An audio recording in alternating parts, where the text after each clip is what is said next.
All right. Well, greetings all. Yeah. So I'm Bill Nunan, and this is part 2. So let me ask you a question.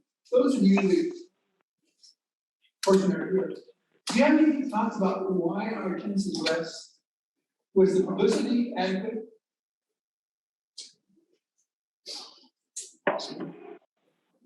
Yeah, I think. Have to ask the people who aren't here. Review, I mean, that's what we're all used to find out. Let me say it different. What should we be doing that we're not doing now to get better turnout? Right. We can work on that. So, anything to say? Okay. So I think probably most of you were here last week, I'm thinking. So you kind of know what we're doing here. And so this is, here's the book. That's the inspiration for this. And Kristen Nunan is a history professor at a small Christian college, and so life is like for her. I think there's some sort of risk on her part in tackling this subject. But, so anyway, last week we kind of finished up right around the 1980s, just talking about the history of American conceptions of masculinity, and warrior sounded great, and then World War I came along, Teddy Roosevelt, San Juan Hill and all that stuff, and then World War I, maybe warriors is the ideal, and all the pushes and pulls that have influenced how America defines masculinity, and in particular how white evangelicals define masculinity, and that's I think. Since around the 1980s, it's the popular cultural definitions had more and more of an impact on the way that Christian evangelicals view the world, and so there's that tension between popular culture and the and scripture and religious tradition, and so I think it's interesting to see how that's evolved. So back, just to reset where we left off.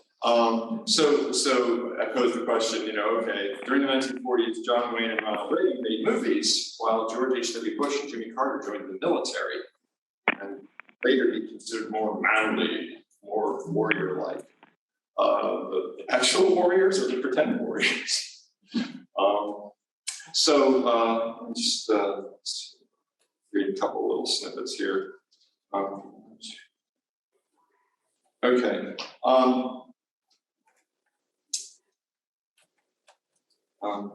Carter was a disappointment to certain evangelicals.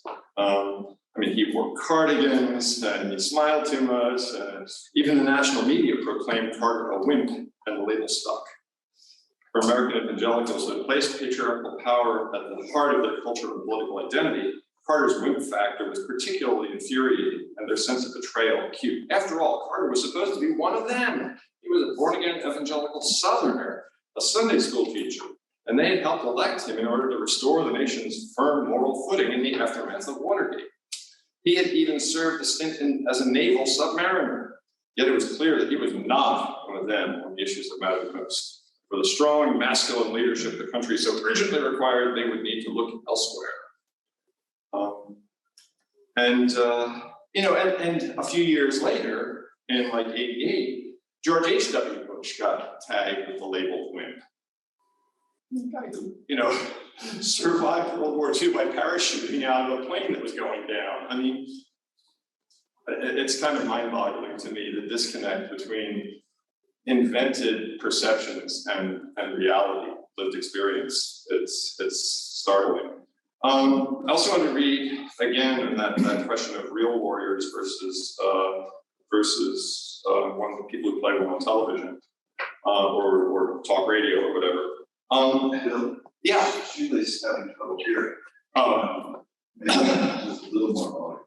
Yeah, well, I don't know, is there anything more you can do there, or is it kind of up all down for the room volume? If you want to turn on your computer microphone, then I can turn off this one. Isn't that gonna feed back? If I turn off this one, it won't. Yeah, the trick is, we want it to be a discussion Okay, and toggling back and forth between this. then volume. So I'll just try to project a little more and see if that works, okay?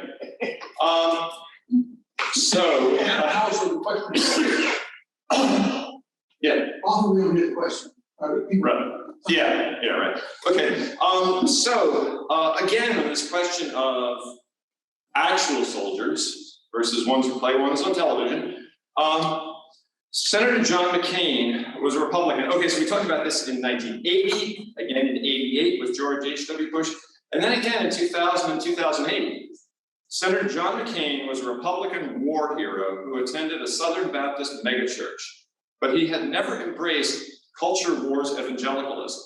In 2000, when running against George W. Bush in the Republican primary, he had denounced those who practiced, quote, the politics of division and slander in the name of religion, party, or nation. And he urged voters to resist, quote, agents of intolerance, by which he meant men like Pat Robertson and Jerry Falwell. The next day, McCain lost the Virginia primary, and 9 days later, he withdrew his candidacy. For the 2008 election, McCain tried to smooth things over with the religious right, even giving the commencement address at Falwell's Liberty University. But it was clear to evangelicals that McCain was not one of them. James Dobson certainly wasn't buying it.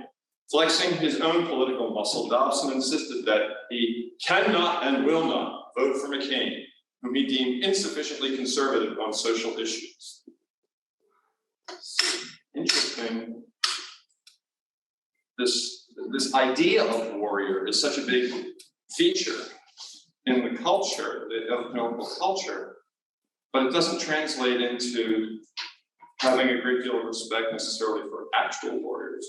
And especially in McCain's case, enormous personal physical sacrifice and the kind of disrespect that he was showed late in life. Stunning, I think. Now another thing and again, this is echoing something that I said last. Can a divorced person be president? Or if a person is unable to manage their own personal life, are they unqualified to be president of the United States? Well, in 1952 and 1956, the verdict was clear for conservatives that Adlai Stevenson could not be president. He was divorced. That was end of story. That was sufficient to vote against him. But 24 years later, in 1980, somehow this was not an issue. Reagan was divorced, but that just didn't matter. Analogously, I think, is infidelity and or lying about it grounds for impeachment? Does that make you unable to be president? Well, under Clinton, that clearly seemed to be the case for the conservatives. But then Trump, 20 years later, somehow that wasn't an issue. Just that issue was not important. So there's a couple of things that could be going on here, because remember, this is like dozens of years. So perhaps all evangelicals do not believe the same thing, much as they would sometimes like to say that they do. There's only one truth and this is it, and over and done with. In fact, individual evangelicals might believe different things. And so perhaps the fraction of evangelicals who held a particular belief changed over the intervening couple of decades. That's one possible explanation. Or did individual people change their mind on how important that particular priority was? Hard to say. Or did people still have the same personal beliefs, but the people who felt strongly against divorce or against infidelity or whatever just kind of fell silent? They're loud sometimes, and then kind of fall silent and let other people do the talking when that particular position is not beneficial to them politically. Hard to say. I mean, you can't say evangelicals are a thing and the one entity, reverse themselves. We don't know that. There's lots of people out there who believe lots of different things. So what the author of this book says, though, is that to a large extent, at least in the case of Trump, the evangelicals had already gone to a different place. So they had already changed, the vast majority, by her reckoning, the vast majority of the evangelicals had already changed their ideals before Trump came along, and that's why it was fertile ground for Trump to come along and do and say what he did. Okay, so one more thing before we do this, the video clip.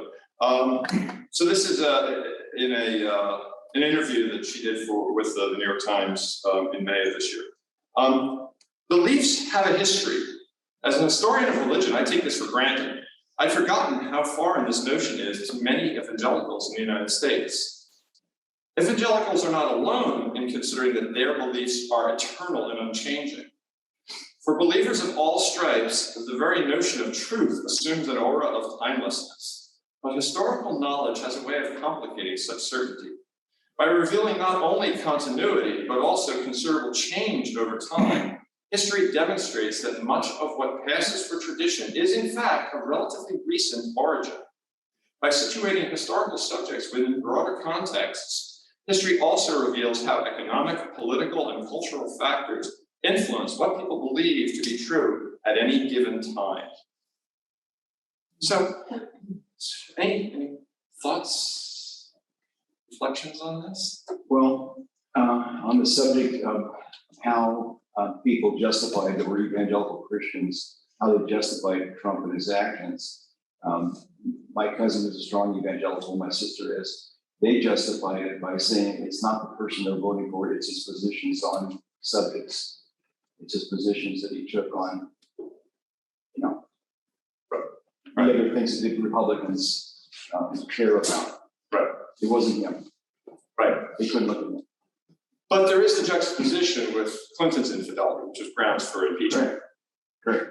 I know. Because, at that time, and a little more consistent, maybe, the liberals would say that they could separate out the person from the positions, right? But that's more of a liberal thing traditionally. Your personal life is your personal life, and that's nobody else's business. That's more of a liberal position. That's the only way it worked for them. Right. So they would adopt a traditional liberal position because that's what they needed to do. Right. So that suggests an event that happened then, as opposed to what the author here is saying, that the ground had already been laid for this. That this evolution of thought in the evangelical community had already changed to a degree that it wasn't some glaring inconsistency for them. In the intervening decades, things had changed so that it was easier for them to make that determination.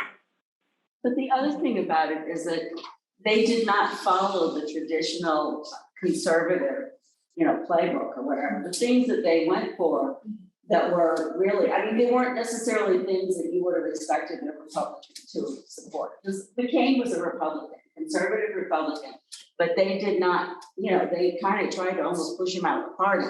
You know what I mean? So to me, it was more the man that for whatever reason, and I have no idea why, they adopted this man to be their representative. I don't know. Yeah. Well, I think we'll have more to say about that as we start to talk about things that have happened in the last year or so. Comments. Yeah. So in McCain's case, McCain was very independent. Yeah. Of the power structure. And in the case of Carter, that was first of all through the White House. Sacred ground, the indiscretion, we call it. And Not Carter, you mean you're talking about Clinton? Yeah. Yeah. Yeah, Carter only lusted in his heart. Yeah, and that was in Playboy magazine. I know. But the other thing was, it was not between equals. Oh, of course, She was of course. 40 and he was, Yeah. he was the president of the United States. Oh, yeah. No, there is no doubt, but that asymmetry is no less in the case of Trump's indiscretions. And in the case of Reagan, as an actor, he's always focused on his image. And he's focused on changing his image as required to be popular, Right. just to be a box office hit. Yeah. And so and so that's, it turns out, that sells. Yeah. I think there was a term in the book, was it mental gymnastics? That kind of, because I was like, I couldn't follow, I was like, oh my goodness, like, not in the book, but just, the things, the double standard, it's kind of hard to follow, it's like, well, what is the standard when it keeps on flipping around? Right. Well, yeah, but and one question is, does it keep on flipping around, or is it a trajectory over decades? Is that in over 20 years, the rules of the game changed? Maybe. But the people on the ground, they're not all following all that whole direction, they're busy living their lives. Yeah. And they just kind of want to toe the line in a sense, like, oh yeah, here's an easy ABC, that's what we believe in, and this is why. And Right. let's just glue everything to that, like, justify everything to that belief. Just forget the rest, here's what I believe, it's as simple as that. Yeah, and one thing I'll loop back to at the end is the tension between loyalty and honesty. Is it more important to be on the team or to just fearlessly pursue the truth as objectively as possible? And those are two rather different values, I think. And which one is more important, I think, is something that it's an interesting sociological. Right, there's question. a lot of sociology and psychology here. Your personal identity tied with like who you belong to in society, like who the tribe is, and it's like who people are. Yeah. And that gives you identity and strength. Yeah. And security. And my personal tribe is people who do math and science and write computer programs and stuff like that. So of course, that is the definition of all that is good and right in the world, right? It's rational thinking and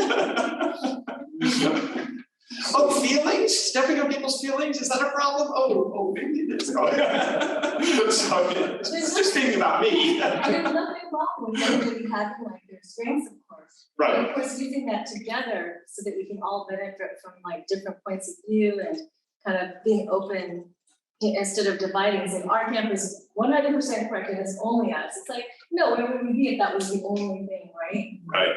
Where's the humanity, the emotions, the feelings, and the other, Right. the other stuff. Yeah. Yeah. So I think okay. I'd like now to run the video. This is, if people are interested, this is in Kristen Dumas' website, upper right corner, J&JW Book Club. I know you guys didn't all read the book, but I think a lot of this stuff will work. She has a video here called Mainstream or Fringe. The lights, we need lights turned down. That's fine. It's good.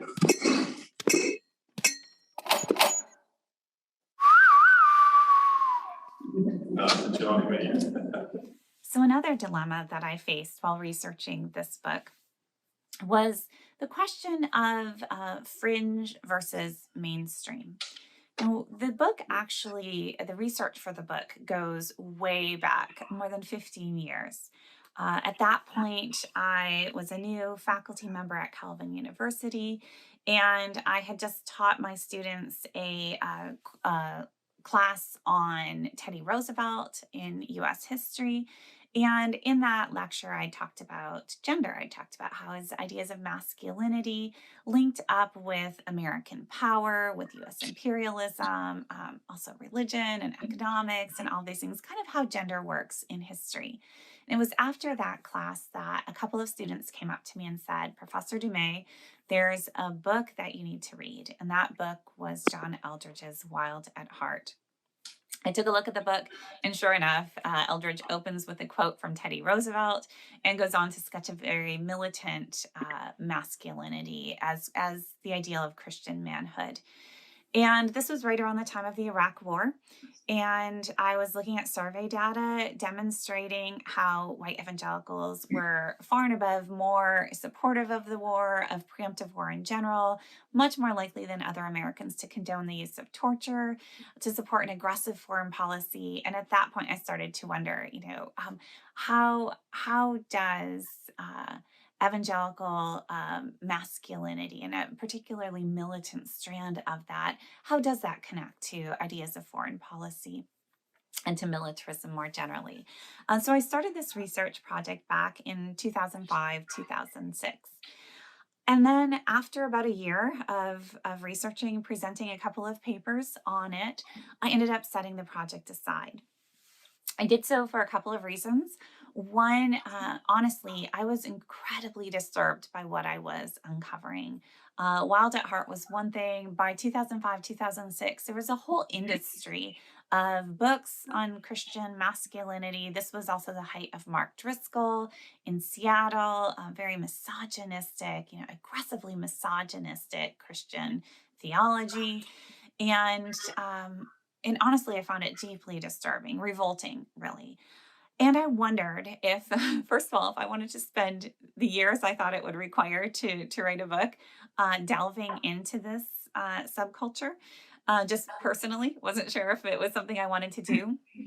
But I was also troubled by this question of how mainstream this movement was. I mean, I could see it was terrible.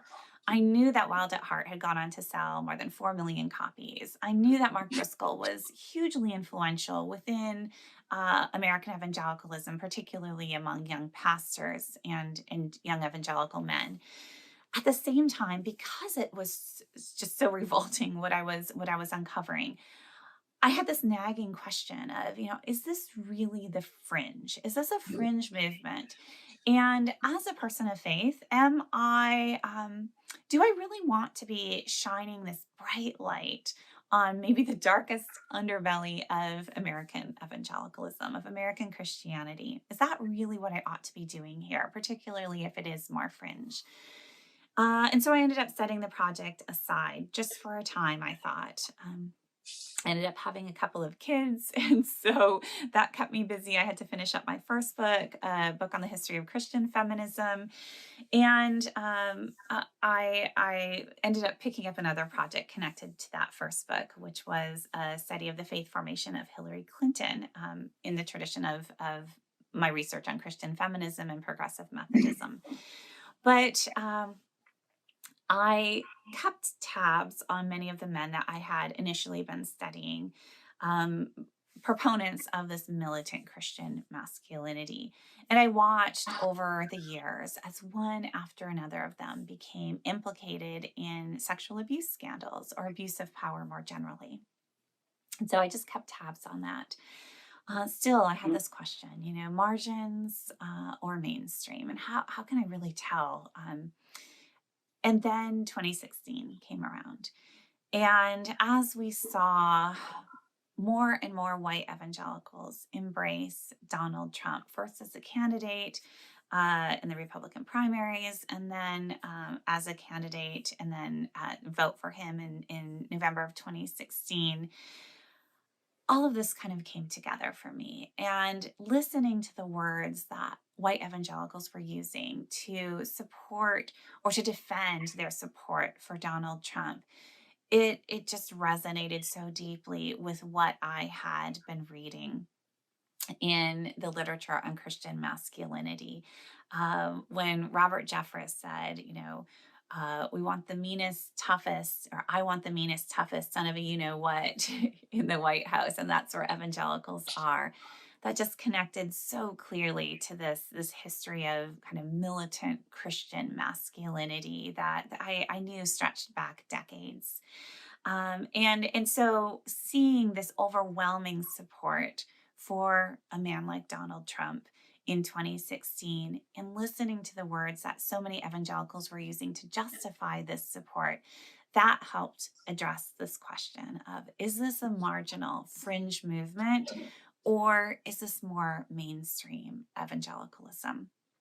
And really, if you look at the book, if you read the book, you'll see that this question of fringe or margins and mainstream is one that runs through the book. I was kind of trying to tease this out all the way through my research, all the way through my writing.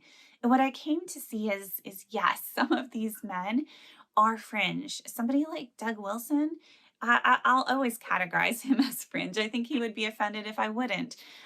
Somebody like Bill Gothard. Initially, I had no plans to include Bill Gothard in this book. I thought he is so fringe, right? I want to stick to more mainstream.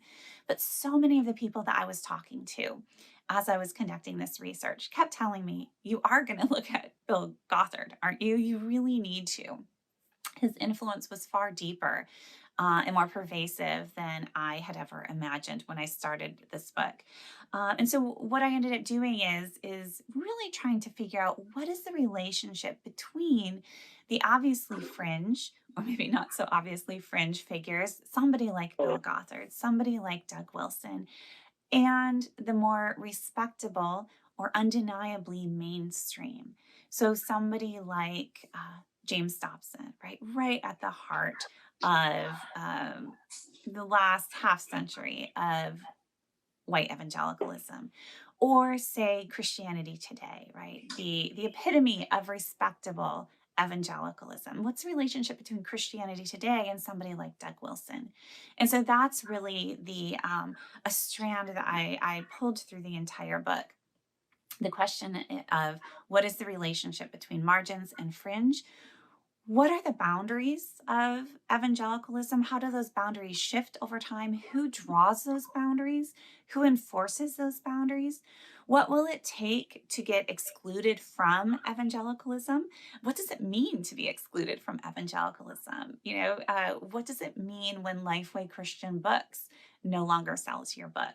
What does it mean when you get excluded from these all-important conferences, when you are cut off from these alliances and these networks, when you no longer have access to these distribution networks that really do define the evangelical subculture? And so that really is a theme that runs through the entire book. Mm-hmm. So a lot to think about there. Any thoughts? Yeah. Who's, I don't think I know about Bill Cowell. Well, that was one thing a lot of those names don't really connect for me. So, because I'm not in that world, right? I'm not in that culture. And so, so I was kind of wondering if, Bill Gothard, Doug Wilson, James Dobson, James Dobson is focused on the family, and I know of him, but You have that in your house? You have that in your house? Yeah. We used to have a little segment that was like 2 minutes long on KNX every afternoon. It's maybe 20 years ago. And at that time, I used to listen to KNX a lot when I was driving. And so I caught this many times. And many of them were just completely fine. You wouldn't even guess anything about his position. It's about raising children and stuff like that. But then occasionally something would come in that was, like, so I mean, he was incredibly extreme. I mean, Right. I just wasn't aware of him, but yeah, so I haven't gone, she said researching this stuff can be kind of painful, right? I haven't gone and explored, some of these other men that she mentions, Gothard or Wilson or Driscoll or whatever. So did any of those ring bells with people in the studies? But one thing that she talked about how there was more greater influence than she thought. Right. And so reading through the book, all these things are coming at me going, oh my goodness, like, so, and then these memories that I had growing up. One was when I was a teen, I have 2 sisters, and for some reason, I was the only one that my dad felt needed some help. And so I was the only one, he paid all this money to send me to charm school. I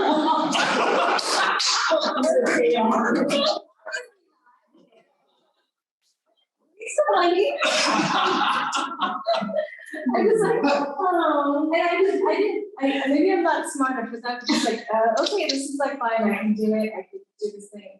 But, and I never like took it personally, because I was like, well, I'm still who I am, and now I know how to, walk and talk, and do makeup, and, walk properly, stand properly, act feminine, Well, yes, so since you read the book, because you knew that in addition to evangelical masculinity, she also talks a fair amount about Christian femininity. Ideal. And the feminine ideal, and box that they were trying to put women into. So I think you experienced some of that. Yeah, In your I guess in my opinion, my sister was kind of already a feminine like that. So Oh, that's okay. I don't have to worry about it. She already drank it.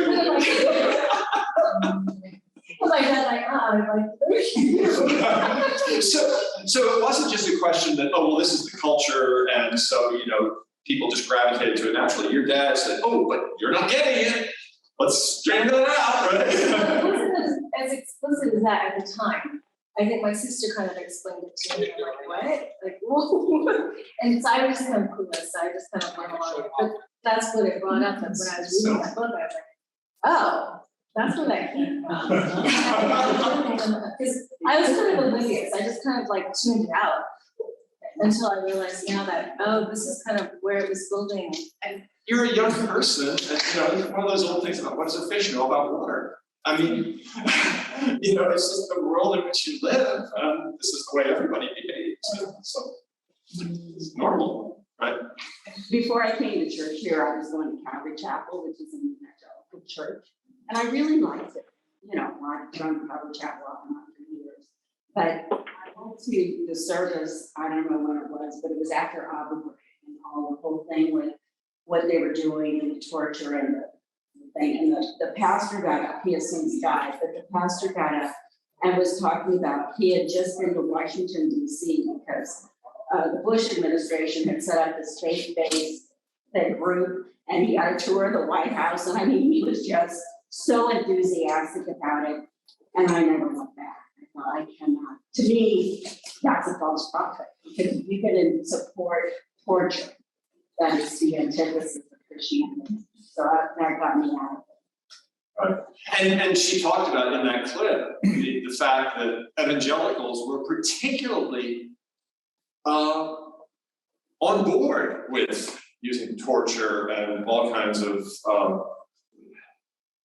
things that Jesus probably wouldn't support, dare I say.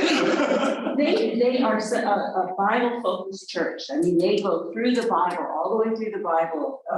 That's kind of the way that they teach. And for them to be able to reconcile that, a lot of people go there. For them to be able to reconcile that, I just don't understand. My guess is they think we're living in the book of Revelations.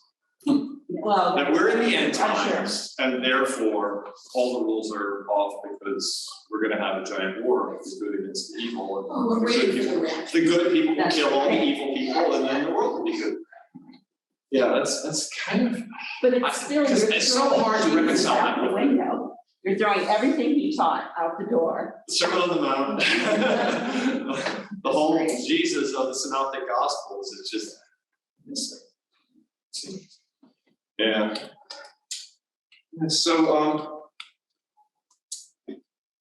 yeah. Now one thing that, and again, since most of us aren't really that familiar with this evangelical culture, we might not have a lot to say about that in particular. A few of us have actually read the book, but so she posed a question that may or may not resonate in this circle, but she says evangelicals like to write about sex a lot.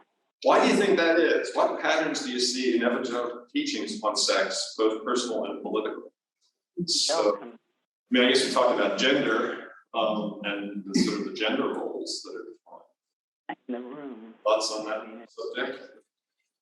Christian versus pop culture? I was shocked to hear, to be reading about that section where all that stuff was very explicit. And that was okay. So it's like- So I are think you most of writing positively about sex or negatively? I am not familiar with the literature.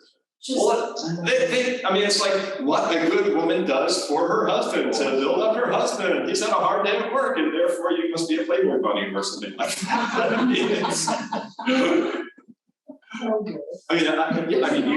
huh? There was a handbook that she described written by somebody that was very, here's exactly what you do. Yeah. It's very good. Really? Wow. Yeah. It was the internet, the world of that Instagram. And the person who kind of contributed said, she never said it, but she wished she had. She mentioned that. Yeah. I have to go to court in a few minutes, Okay. so I want to just say something Yeah. quickly about evangelical. They are the branch of the Christian church that is growing. Pentecostalism, evangelicals, that's the branch of the church that's growing. So we can say these things that we don't understand about them, and yet that's the branch of the church that's growing Yes. worldwide. So the question is, does Jesus sell? Or do you have to sell something else if you really want to grow? That's kind of scary. Dale, not to contradict, but I have read some articles now that they're starting to see a decline. And I think that it's because of their ties to Trump and that whole. Well, maybe in the United States, I'm talking about worldwide, Pentecostalism is huge. Yeah. Speaking of South America. Yeah. Yeah. Now, one thing we jumped ahead to last time, because of the video, is we already talked a bit about Oliver North last time around. So, but there was a sort of a general question there about after the Cold War.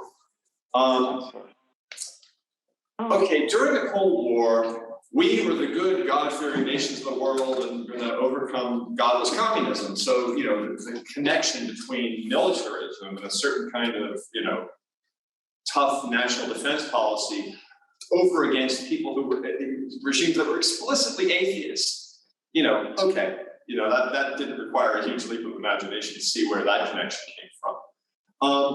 But after the Cold War was over, I kind of wondered personally, it's like the John Birch Society decided all the evils in the world were due to communism. Now communism collapsing, the world still has some evil in it. So is that the right theory after all? So she talks about in the book that people began to question then, when the Cold War came to a close, is warrior still the definition of all that is good and right and manly and positive in the world? So this is, were we still at war? And if so, with whom? And that turns out to be an interesting question. Because if you're committed to the idea that your identity is a warrior, and you're no longer at war with the Soviet Union because the Soviet Union doesn't exist, then who are you at war with? The liberals. Exactly. What was the answer? The liberals. The liberals. People in your own country instead of people in another country. Yeah, a little scary. So do you want to play now the next video, the Promise Keepers video? And because there was an expansion of what it did for a while, she says. Go ahead. Young man.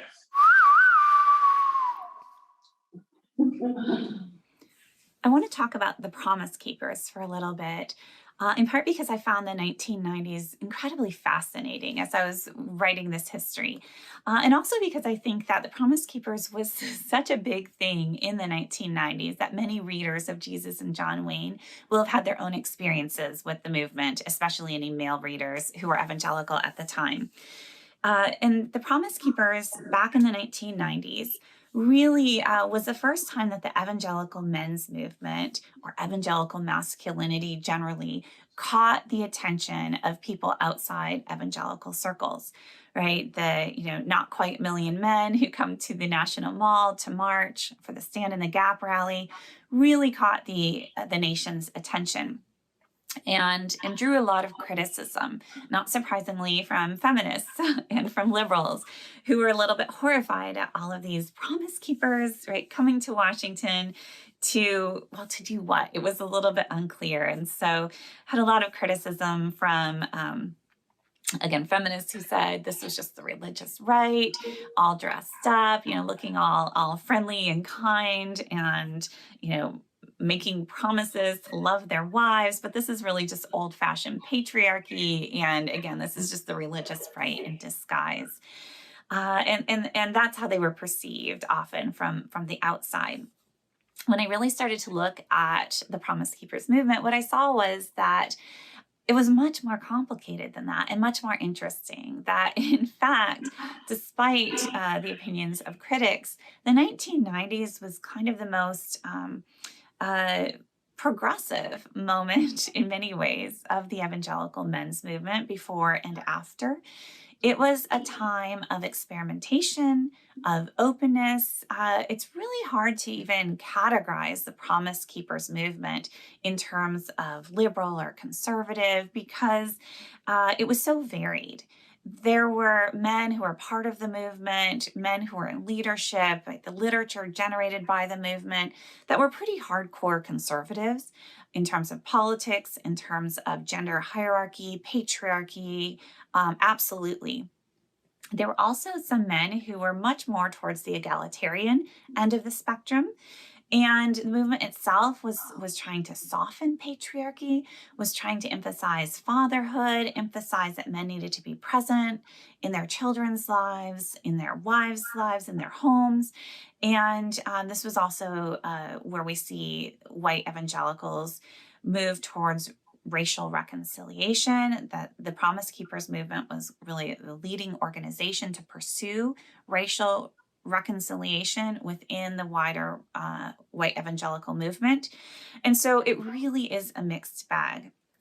What I came to see is, right, this was a moment or a decade where a lot of these things were held in tension. And so you have soft patriarchy, still patriarchy, but softer, kinder, gentler. You had the motif of the tender warrior. So you still have the warrior, but we need tenderness, we need softness. And this really made sense when I looked at what else was going on in the 1990s.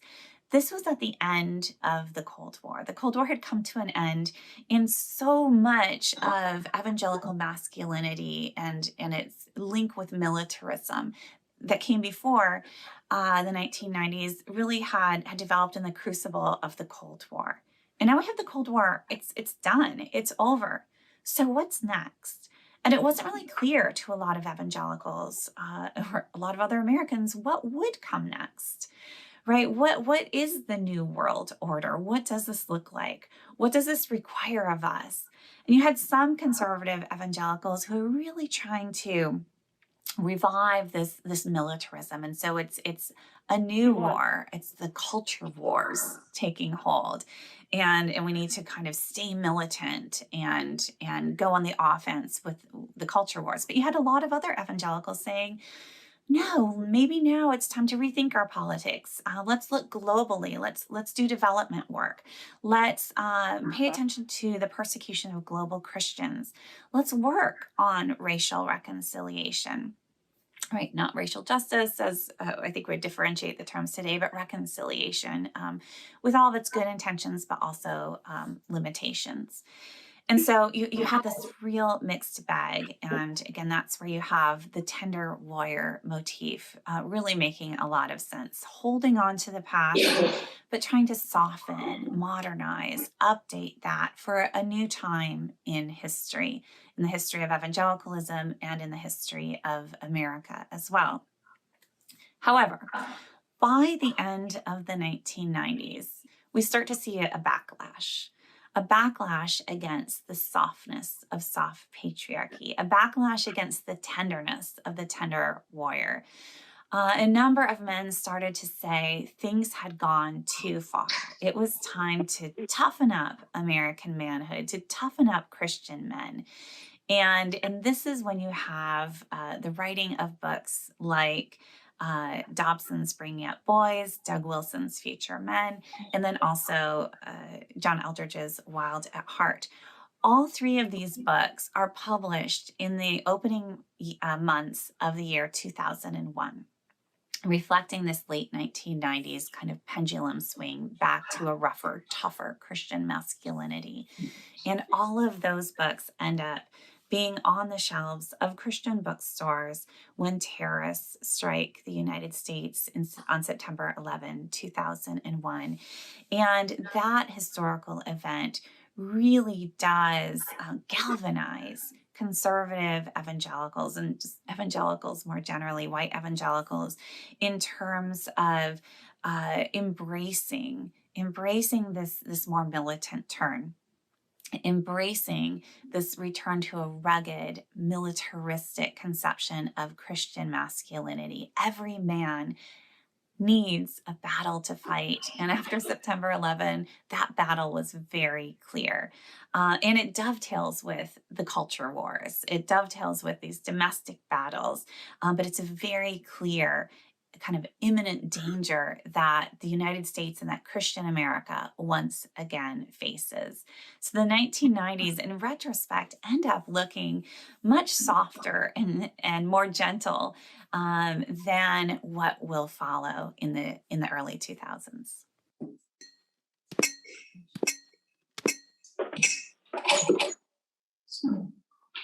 Thoughts? I was just in a baby shower, and somebody was giving somebody else, the soon-to-be first time mother, advice. It was just, it's kind of like a lot of that stuff, you know, the Bringing Up Boys. They've been asked to be a boy. So I just heard a lot of the stuff. It's like you don't want to. You don't want to put them into. You don't want to make them into excuses, basically. So don't do this. Don't call them. Don't. You know. Yeah, it's kind of interesting. It's a very significant thread in our culture right now. Even if people don't read the books, it comes through all their channels of radio and things they watch on TV.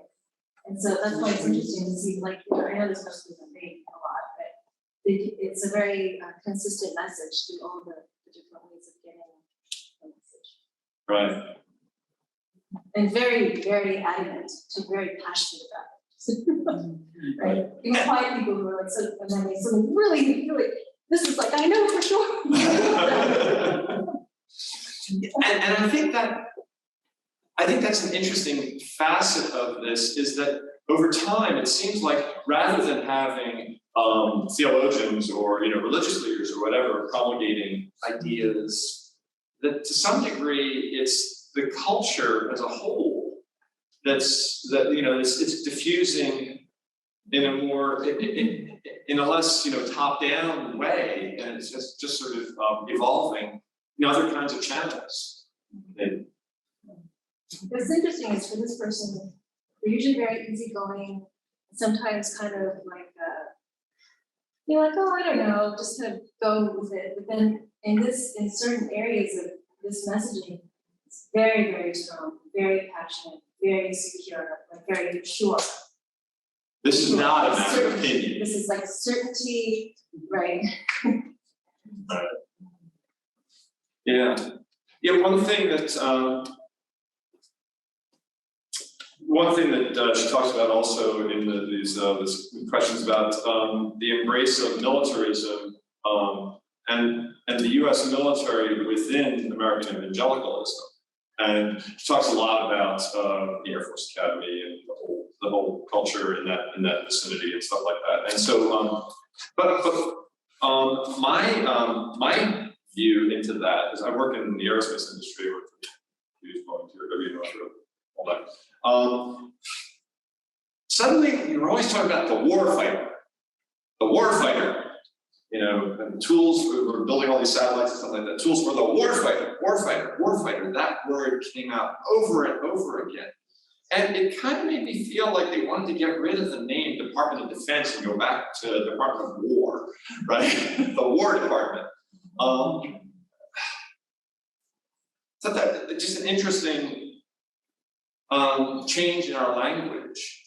War is a good thing. I mean, the reason we started calling it the Department of Defense is good. War, not so good. War is not a good thing, but defending yourself is morally justifiable. Okay, that might mean war sometimes. We don't doesn't mostly. And so another thing that happened after 9/11, everybody was in camo. All the military, no matter where they were in the world, they were all wearing camo to remind everybody, we're at war. This nation is at war. We're wearing camo. 20 years later, now we're not. I don't think the camo is going away. Think about the word camouflage.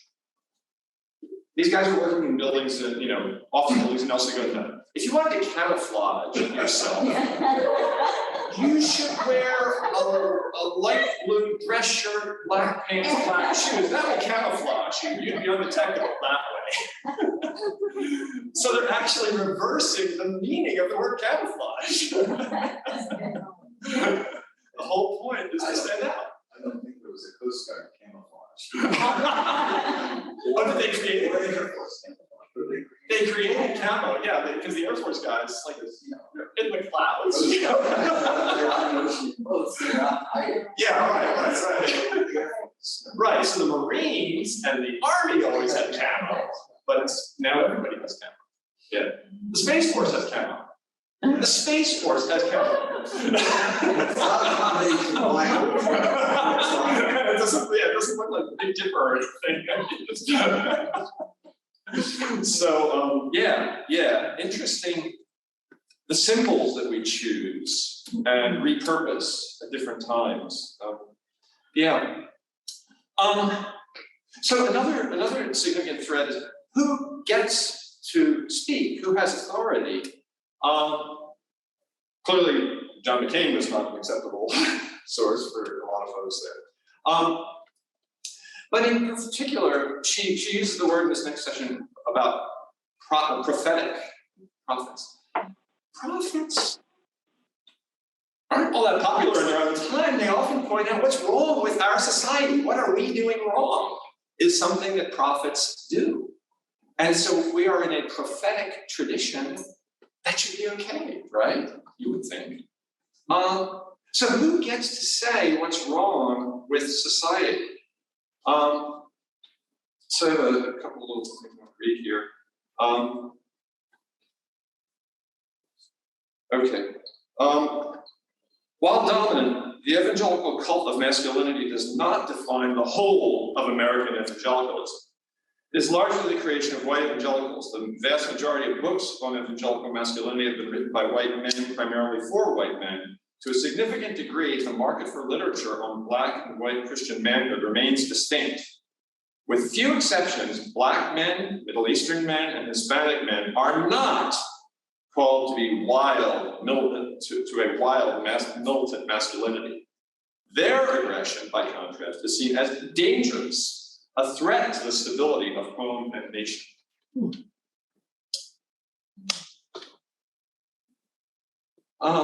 In a somewhat similar vein, I would maintain,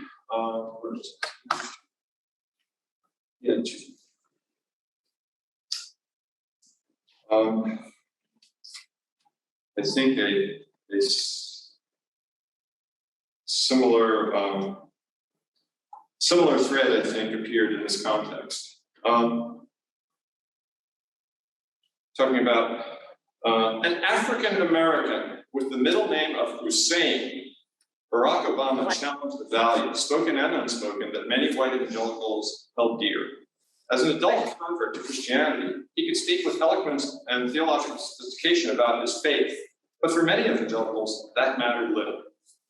For some, racial prejudice shaped their political leanings, but even for those who did not hold explicit racial convictions, their faith remained intertwined with their whiteness. Although white evangelicals and Black Protestants shared similar views on a number of theological and moral issues, the Black Protestant tradition was suffused with a prophetic theology that clashed with white evangelicals' Christian nationalism. it is worth remembering that for both Barack and Michelle Obama, their unforgivable sins, at least as far as conservative white evangelicals were concerned, involved their critique of America. The country presumes that maybe you want to do something different than what is being done now. Do we assert the country is perfect, nothing ever has to change? Or do we identify what's wrong with the country? Who gets to call Washington a swamp, a cesspool, and who is a traitor for saying the same thing? Well, one difference is that one candidate put forward hopes for the future, I mean, future. The other candidate said, make America great again. He wanted to go back to the past. Things were perfect back then. The typical prophet isn't going for the past. I mean, we certainly want to have a respect for the past. If we solve problems correctly in the past, keep the good stuff and fix the stuff that's not right. Yeah. Now, until there's only one little snippet in this book, until chapter 15, that actually says anything about Trump. So I'm just gonna read that. How could family values conservatives support a man who flouted every value they insisted they held dear? How could the self-professed moral majority embrace a candidate who reveled in vulgarity? How could evangelicals who turned "what would Jesus do" into a national phenomenon justify their support for a man who seemed the very antithesis of the savior they claimed to emulate? Pundits scrambled to explain. Evangelicals were holding their noses, choosing the lesser of two evils, or they were being transactional, as Trump himself often was said to do, voting for Trump because he promised to deliver Supreme Court appointments, or would protect the unborn and secure their own religious liberty. Or maybe the polls were misleading by confusing evangelicals in name only with good church-attending, Bible-believing Christians. Sloppy pollsters were giving evangelicalism a bad rap. But evangelical support for Trump was no aberration, nor was it merely a pragmatic choice. It was rather the culmination of evangelicals' embrace of militant masculinity, an ideology that enshrines patriarchal authority and condones the callous display of power at home and abroad. By the time Trump arrived proclaiming himself their savior, conservative white evangelicals had already traded a faith that privileges humility and elevates the least of these for one that derides gentleness as the province of wusses. Rather than turning the other cheek, they'd resolved to defend their faith and their nation, secure in the knowledge that the ends justify the means. Having replaced the Jesus of the Gospels with a vengeful warrior Christ, it's no wonder many came to think of Trump in the same way. In 2016, many observers were stunned at evangelicals' apparent betrayal of their own values. In reality, evangelicals did not cast their vote despite their beliefs, but because of.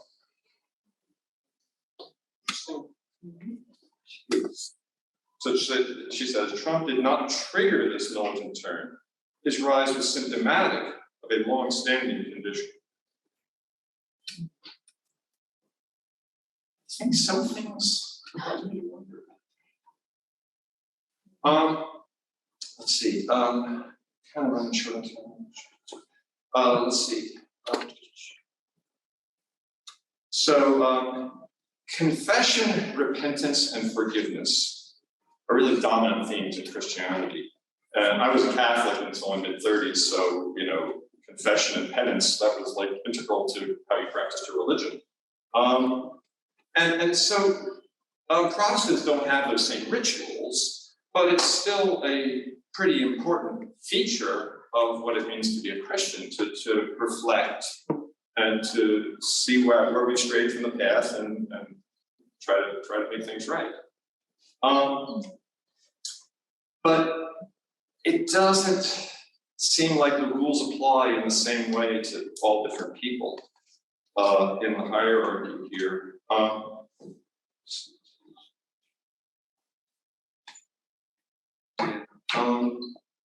This is a section here about remember Nassar, this guy who was a doctor for the U.S. gymnastics, U.S. women's gymnastics team. Yeah, and I think this is kind of telling. The Houston Chronicle published an investigation revealing extensive patterns of abuse within the Southern Baptist Convention. For decades, victims had attempted to hold perpetrators accountable, but to little avail. Predators remained in positions of power even after their actions had been exposed. Churches failed to notify law enforcement or to warn other churches of allegations. Since 1998, around 380 perpetrators within the SBC had left a trail of more than 700 victims. In the wake of these revelations, a number of SBC leaders denied collective culpability, drawing attention to the autonomy afforded to local churches within SBC, bishops and stuff like that, right? Yet the SBC had a record of promptly removing from fellowship churches that hired female pastors, even as they appeared unable to discipline those who hired known sex offenders. Many victims had been urged to forgive their abusers, and it was the victims rather than predators who frequently ended up shunned by their churches. As one SBC victim testified, the crisis of abuse in the church was an epidemic powered by a culture of our own making. It was precisely this pattern that held Rachel Denhollander to label the church as one of the worst places to go for help for victims of abuse. Widely celebrated for bringing USA Gymnastics doctor and serial abuser Larry Nassar to justice, Denhollander stunned the evangelical world in 2018 when she concluded that had her abuser been an evangelical pastor, she knew she would have been actively vilified and lied about by every single evangelical leader out there. Denhollander, who identifies as a very conservative evangelical, made this allegation after she and her husband had raised questions about their own church's role in rehabilitating C.J. Mahaney and his Sovereign Grace Network. Tracked all the fallen televangelists, but I guess he was one of them. In response to their concern, their home church had informed them that it was no longer the right place for them.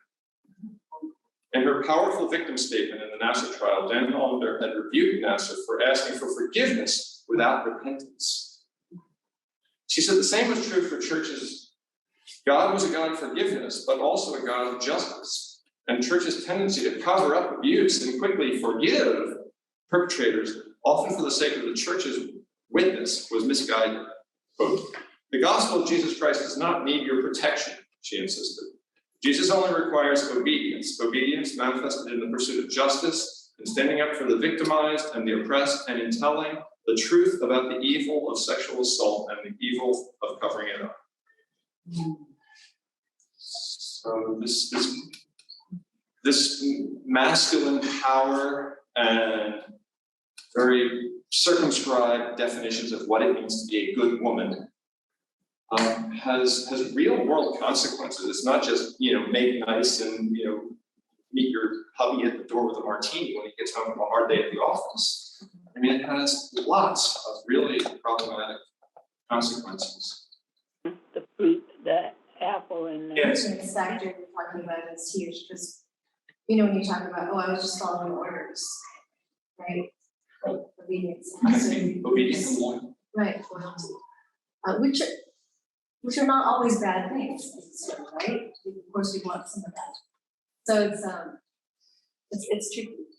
And it comes down to I guess what you're saying is I think for some people I can see that they want that savior, and so that kind of trumps everything else in a sense.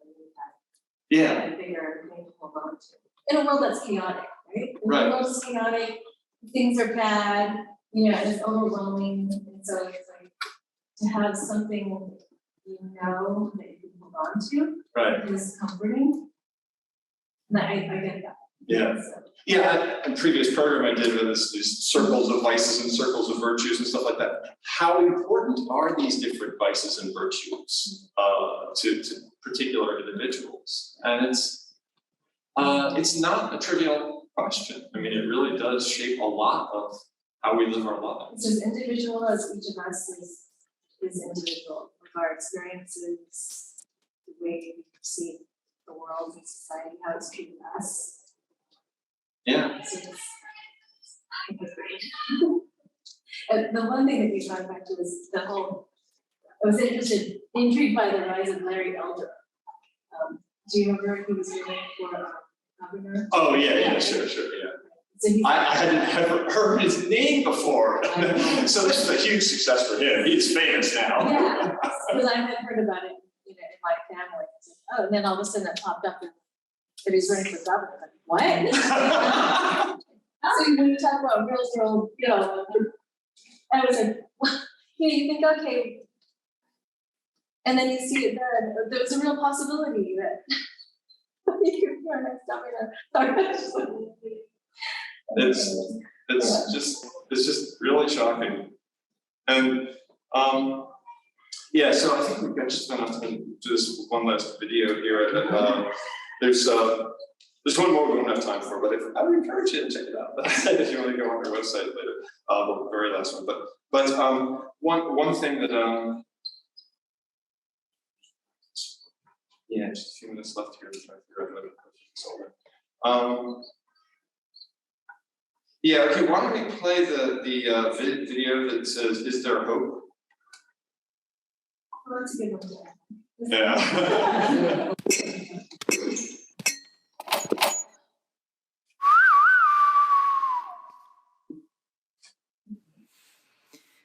So is there hope in this story? Yes, when I finished the manuscript, I didn't have much hope. I was feeling incredibly depressed, to be honest, with what I had uncovered about the state of American evangelicalism. I think maybe early on when I started writing on this topic after the 2016 election, I think I had a bit of a sense that, maybe I can make a difference here. maybe by exposing this, maybe by showing how we got to where we are now, maybe I can bring a little change. And within months, that hope had kind of evaporated. And my purpose in writing this book shifted from trying to change anything to just documenting, to just testifying to what had happened, to where we had been and where we were. And so when it came to the end of the book, and my editor wrote to me and said, can you give us any hope here? And I looked carefully at that conclusion that I had written. I thought carefully about the project as a whole. And I felt things were just so deeply embedded. As a historian, I had a hard time imagining that this could be quickly or easily uprooted.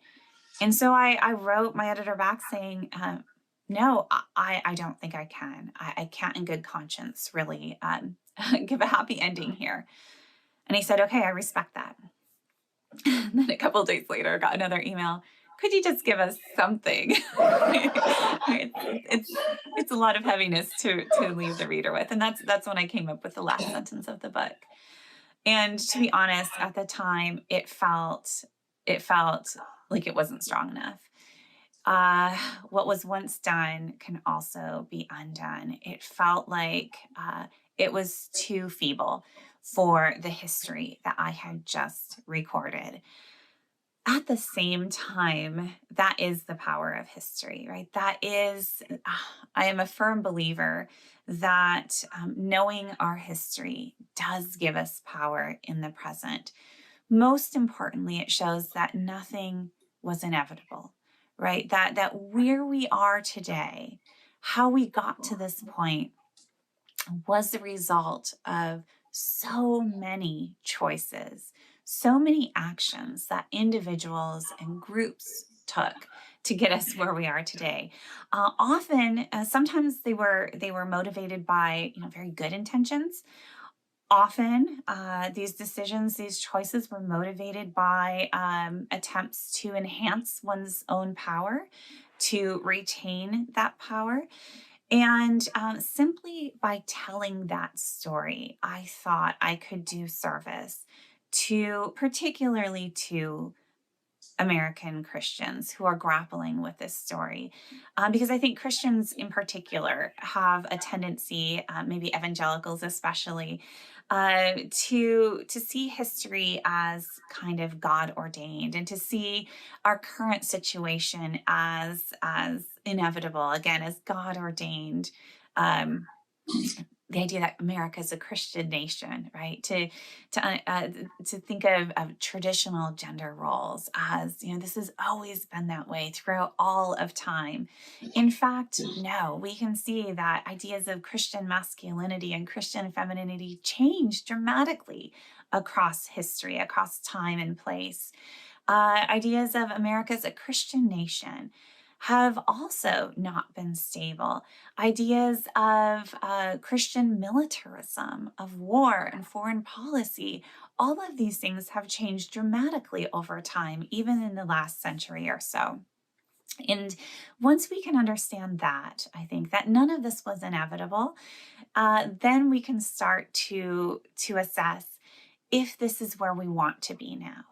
Right, we can see how we got to this point, and then we can ask the question individually and collectively, is this where we want to be? And if it isn't, then we can start making much more informed choices going forward with an understanding of how we got to where we are now. So what was once done can also be undone is absolutely true. And maybe in the end, it isn't too feeble.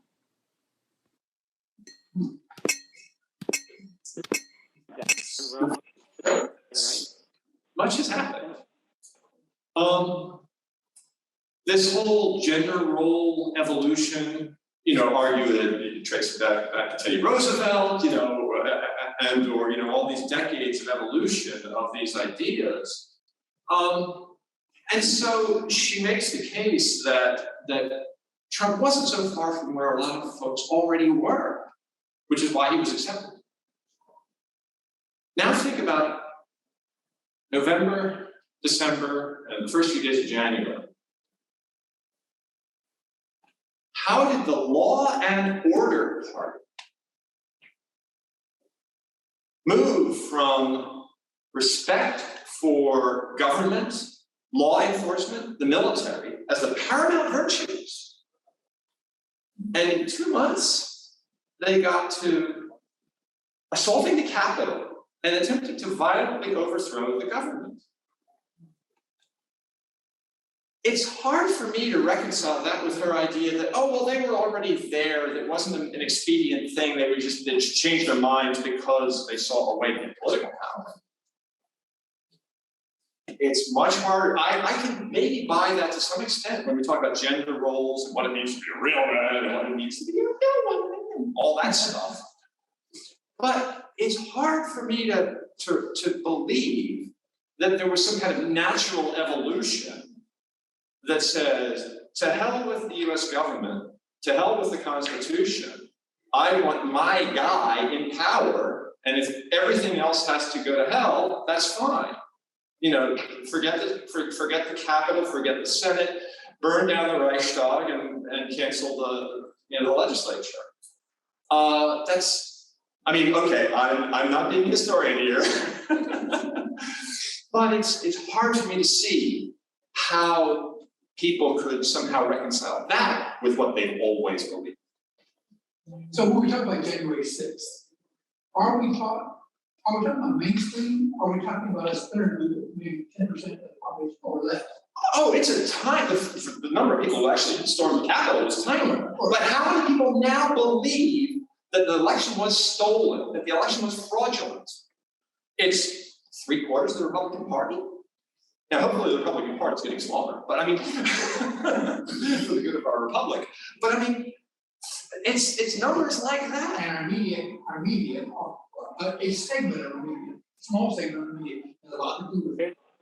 We used to have the Turner doctrine that said you could not speak untruths on media. TV. Right. Over the airwaves. Yeah. If it's on cable, then you can lie. Well, but even the fairness doctrine, even over the air, is gone now, right? Yeah. That's right. It's very worrisome. But also, of course, we've seen a lot recently about Facebook and what they could or couldn't have done, what they did until the election, and then shut all those controls off after the election because that's done now. little did they know. So Oh, yeah, they did. amplification and the ability, I mean, freedom of speech is one thing. Freedom to amplify seems like a different thing to me. Remember, If something is libelous, shouldn't there be somebody you can sue for libel? But if it's just, it emerged from an algorithm, it emerged from servers, it emerged from, we don't know where it emerged from, nobody's responsible, and yet it gets amplified so that everyone on the planet hears it, there's something really pathological about it. It's wrong, even if they made a lot of money doing it? But yeah, so engagement is gone if you're at Facebook, right? Whatever gets engagement is truth, is the only value. And that's scary. I think we really have to think about how our information gets manipulated and amplified and what gets amplified. It's scary. Just real quick, legally, Well, yes. legally for, you can't sue somebody for repeating, some kind of a lie. You can't sue somebody for defamation or libel. Just saying. But if 10,000 people retweet it, who do you sue? Well, that's the problem, right? It's the Every single one of those is. But it's not Facebook because they're absolved. But It's the 10,000 editors. The other thing is, I just wondered if there was any feedback at all when her book came out from the evangelical community, or did they just shun it and ignore it? I think there were significant numbers of evangelicals who understand. it out and then you put it. I think she's still connected to that world. Now, one of her videos suggests that she's a little scary about, is that all gonna evaporate now? I don't know. We have to close down at 9:45. Right. So you gotta. Yeah, so well, thanks a lot for attending. So next Sunday, once a year, Social Security, gets updated. And the rules change and the benefits change, et cetera. So, and Social Security open enrollment, Medicare.